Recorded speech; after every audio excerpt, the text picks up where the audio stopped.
Hi, this is Mark Henry, author of Dancing with Energy, Healing, Magic, and Mysticism.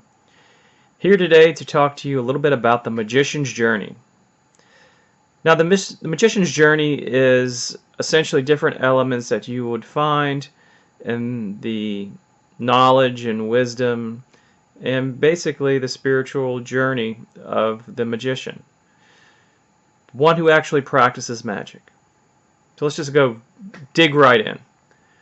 Okay, first of all, from my experience, someone who is interested in magic, it all starts with this either dissatisfaction or this intense curiosity.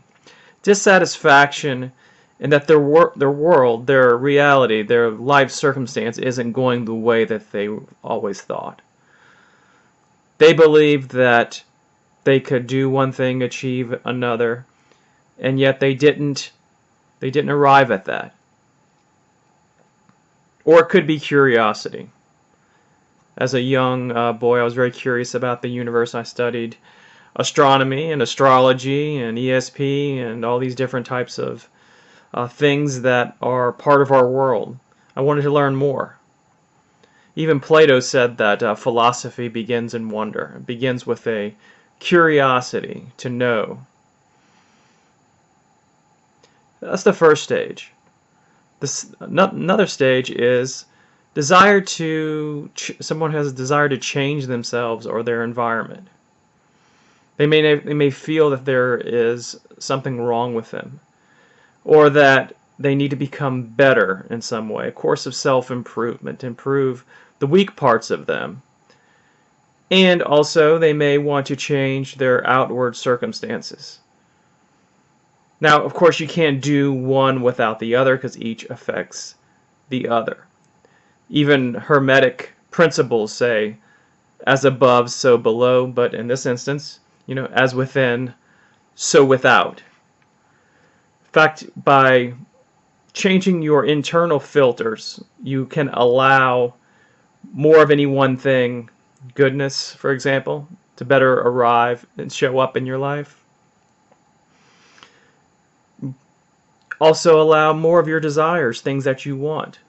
When you're able to kind of heal yourself or to free up some things that are binding you, that are weighing you down. Next, intense study. So once you have these underpinnings that I was talking about in the first two elements, then there goes to this period of intense study, and this could be the intense study of books. I'm a voracious reader, and I have always been for my entire life. What I would read in the library would be anything I can get my hands on related to the occult, the paranormal. It could be books. It could be not even just hardcover. It could be just electronic information on the internet. But whatever it is, it's a kind of a seeking of information. Now, if that is where you start and that is where you stop, then you could run the risk of becoming more of an armchair occultist or a occult philosopher or an intellectual who is very good at learning and debating the principles of occult teachings. Who knows, maybe they even use it and become a religious studies professor, or maybe a parapsychologist later in life. And that has its place. There are others who want to actually do something. So people who read the books, they study, then they actually start practicing. Learn through trial and error. They get better, and hopefully better, through their work and their effort. And just like anything, the more work you put into it, the more you get out of it. The third way of this intense study would be maybe developing a relationship with a mentor, someone who you can actually study with or study from, someone who's been through what you've been through, been along that journey, someone who can share their experiences, someone who can probably show you the pitfalls so you don't have to go through those same errors. This could be online, but better if you have a live teacher one-on-one that you can sit face-to-face with. Next one would be, another element is that when people are starting to learn magic, or it could be other type of paranormal phenomenon, trying telepathy, trying clairvoyance, it might be that they start to do things in a recipe style. Step 1, step 2, and you go to step 3 and step 4. And that's kind of the way that we all learn, so there's nothing wrong with that. If we were to do like a simple love magic spell, first time you may have read love magic, you might have seen something like, okay, you've got to gather a pink candle, maybe some rose petals and make an incense out of them, call upon Aphrodite, do an incantation, and on through the steps. And if you do all of that and you do it right, then maybe something will happen. That is more of a recipe style. It's more of it's what's called prescription magic. A lot of times that's what we start with. So the next step would be learning to let go of recipes and follow the principles of magic. In other words, the recipes are there, but it is an example. In a way, it's a symbol of itself, unto itself. In order for these recipes to work, there has to be something going on that you are able to connect with and manifest. For example, a principle of magic would be what I just said, connection. So in other words, can you connect with a deity? Can you develop a relationship with the deity, and how would you exactly go ahead and do that? Would you get some of his or her favorite things? Would you learn how to communicate intimately with the deity? That sort of thing. Banishing, for example. We'll just get another example. The whole idea of connection, where all of the different elements of, let's say, a spell are connected. So let's say that you wanted to banish somebody from your life. So you have to develop a link between your intention and maybe a sigil. Let's say you want to banish a person, so you create a sigil of them, this person. You do it, you create the connection, you're doing it with your mind, your intentions, with this sigil representative of that person. Then maybe you burn it. The burning is symbolic of the casting away of their influence.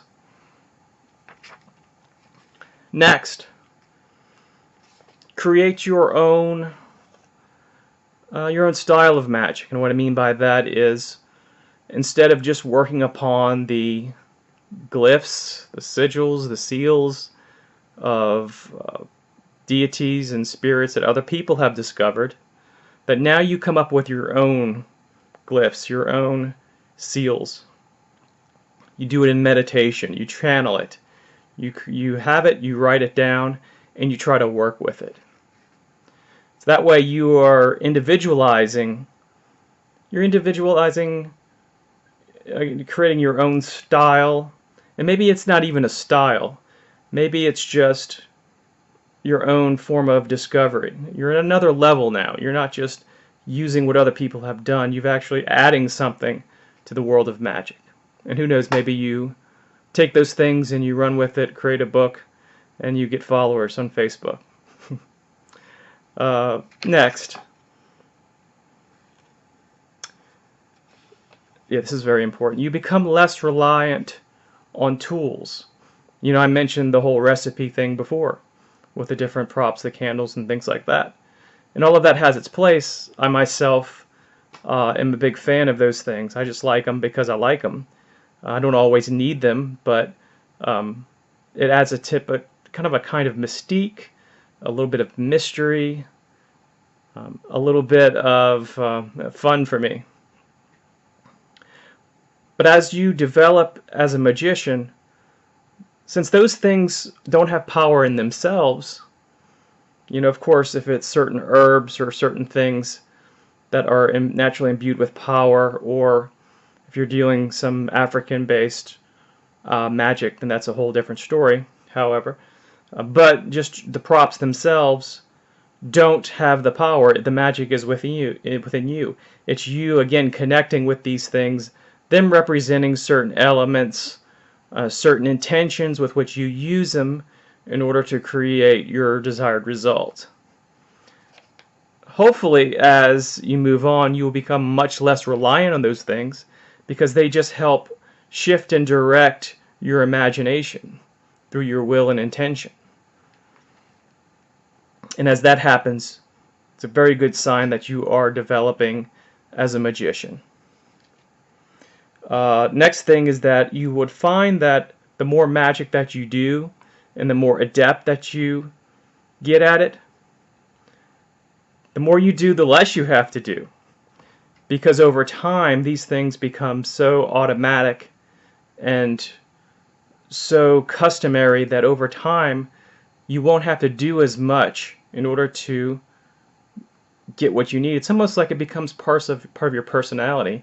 It doesn't become something you do anymore. It becomes something that you are.